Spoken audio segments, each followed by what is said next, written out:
Bonjour Nylon, je suis ravie de faire cette deuxième cover avec vous puisque on a déjà fait une couverture il y a 1 an ou il y a 10 ans, j'arrive plus. Il y a 1 an. J'ai l'impression qu'il s'est passé tellement de choses. C'est un peu comme dans une série, tu sais, quand ils te disent 10 ans plus tard, que sont-ils devenus? Bah c'est un peu ça. Je suis partie m'isoler 3 mois seule à Los Angeles parce que déjà, en tant que Parisienne, si tu me mets dans un endroit où il pleut pas tous les jours et qu'il y a genre un bord de mer, genre juste un petit bord de mer, pour moi c'est le paradis. Et si en plus c'est à 9 heures de décalage horaire de la France, c'est encore plus génial puisque du coup je passais mes après-midi entières avec le téléphone qui ne vibrait pas et donc du coup j'avais aucune distraction et je pouvais vraiment me concentrer sur des projets qui demandaient un peu plus de réflexion en profondeur et tout simplement de faire une pause et essayer de voir ce que je voulais faire de ma vie. On part en thérapie, je commence à chialer, tu sais. Mais c'était vraiment juste génial de pouvoir se balader l'après-midi, de pouvoir réussir à avancer sur des tâches que je repoussais mais depuis tellement longtemps. Et créativement, ça m'a fait vraiment beaucoup de bien. Le fait qu'il fasse beau très tôt le matin, c'est que dès le matin à 7h, tu te réveilles avec de la lumière. Du coup, tu es assez motivé pour aller te balader, pour aller juste découvrir de nouveaux horizons. Et puis en fait, c'est juste que c'est un endroit inconnu pour moi. Donc c'est pour ça que c'était génial. C'est juste que tu t'inspires de choses créatives que tu vois pas dans ton quotidien, que ce soit à Paris ou ailleurs. Et en fait, le fait de se retrouver seul, genre vraiment toute la journée pour faire des tâches que d'habitude je fais jamais seule, genre aller au cinéma ou aller au musée ou juste être seule toute la journée. Je te jure, des fois j'avais mal à la gorge tellement j'avais parlé à personne de la journée.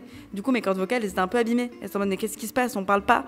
Et donc du coup c'est bien de se retrouver seule et ça t'aide à réfléchir à plein de choses puisque ta tête elle est concentrée uniquement sur toi quoi.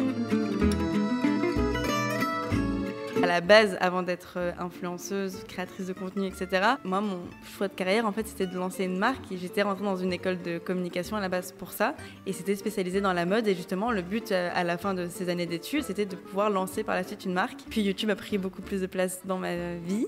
Donc j'ai un peu mis de côté l'idée première de lancer une marque. Et par la suite, je voulais vraiment ne pas pousser la chose et de vouloir surfer sur quelque chose qui fonctionnait bien sur Internet. Et surtout de le faire en étant ma seule investisseur, en fait. C'est-à-dire que je voulais pas travailler avec une marque, par exemple, qui me dit voilà, tu choisis le modèle, tu choisis la couleur et on met ton nom sur l'étiquette. Je voulais vraiment rentrer dans un processus de création beaucoup plus profond, de pouvoir parler moi-même avec les usines, de pouvoir comprendre comment ça marche la partie logistique, de travailler également sur le site, mais également après le merch en boutique, etc. Je voulais vraiment avoir le processus 360 et pas juste coller mon nom sur une étiquette parce que ça marche bien sur Internet, tu vois. Une anecdote qui m'a marquée, c'est que j'étais en train de parler avec Stromae et je vois Shawn Mendes qui traverse toute la pièce et je sens qu'il se rapproche vers nous. Et Shawn Mendes va voir Stromae et lui dit écoute, je suis un fan absolu de ta musique, j'adore ce que tu fais. Et Stromae, qui est vraiment un artiste tellement humble et hyper sympa, il était juste content de parler de musique, j'ai l'impression. C'est vraiment un truc à nettoyer du Met Gala. Moi, à un moment, je me suis retenue de faire pipi parce qu'il y avait trop de stars dedans. Je peux pas aller pisser devant Kendall Jenner, tu vois. La hiérarchie dans ce milieu, je pense que c'est quelque chose qui te dégoûte un peu de beaucoup de choses. Et il faut réussir à la contourner parce que j'ai l'impression que ça peut vite en fait te faire sentir comme une merde au point où on a envie d'abandonner. Et ça m'est arrivé plein de fois de rentrer chez moi en disant c'est vraiment pas pour moi, ils sont vraiment pas cool. Ou juste des fois tu rencontres des célébrités que tu idolâtres et qui sont géniales et en fait quand tu les rencontres, t'es en mode mais c'était affreux, tu t'es senti comme une sous-merde parce que c'était des divas ou quoi que ce soit. Et je pense que la recette en fait, si j'arrive à continuer, c'est juste de trouver les bonnes personnes, de rester qu'avec elles. C'est pour ça que je suis toujours avec Loïc. Je lâche pas, Loïc et sa team, ils sont pas tous comme ça, mais du coup c'est bien d'être bien entouré et toi d'arriver, peu importe on te dit hiérarchie, pas hiérarchie, t'arrives avec la même énergie et le même sourire si on t'assoit au premier rang ou alors si on t'assoit à côté des toilettes, tu t'en fous, tu vois. T'es là pour venir voir le défilé et le reste on s'en fout. Je suis une vraie parisienne, si le métro il arrive plus de 3 minutes, je suis tendue. Franchement, 3 minutes d'attente de métro, c'est tendu. Je suis une vraie parisienne, je déteste les pigeons. Je peux pas me les voir, surtout qu'il n'y a plus aucune... Là, pour le coup, la hiérarchie, c'était en dessous du pigeon. Je suis pas parisienne. Dès que je vois un palmier, ça y est, là, je change de bord. Je me dis, waouh, il fait beau chez vous et c'est comme ça tous les jours. Ce serait vous mentir que de vous dire que j'ai pas déjà commencé un peu à écrire, mais ce serait vous mentir de vous dire qu'il est prévu de sortir en fait. L'idée c'est de pas écrire un deuxième livre parce que le premier a bien fonctionné. L'idée c'est de vivre, d'apprendre des nouvelles choses, de prendre un peu en maturité, de grandir et après on va essayer de partager tout ça.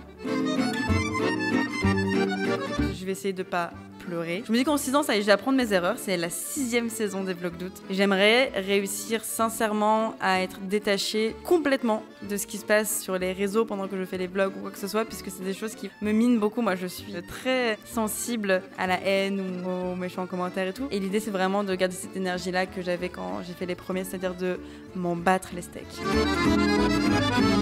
Le conseil, c'est de ne jamais fermer vos gueules. C'est-à-dire que, en fait, on se rend compte que la nouvelle génération, on essaie souvent un peu de dire « Ah non, mais c'était mieux avant ». Il y a vraiment une sorte de snobisme qui se passe de l'ancienne génération à la nouvelle. Et ça, c'est quelque chose de complètement humain. Et quand tu regardes genre toute l'histoire du monde, c'est comme ça. Mais c'est que cette nouvelle génération, il y a un côté un peu punk ou avec les réseaux sociaux ou avec les nouveaux médias, en fait, il y a plein de choses qui étaient censurées à l'époque qui aujourd'hui sont libres d'accès puisque tout le monde a accès à ça.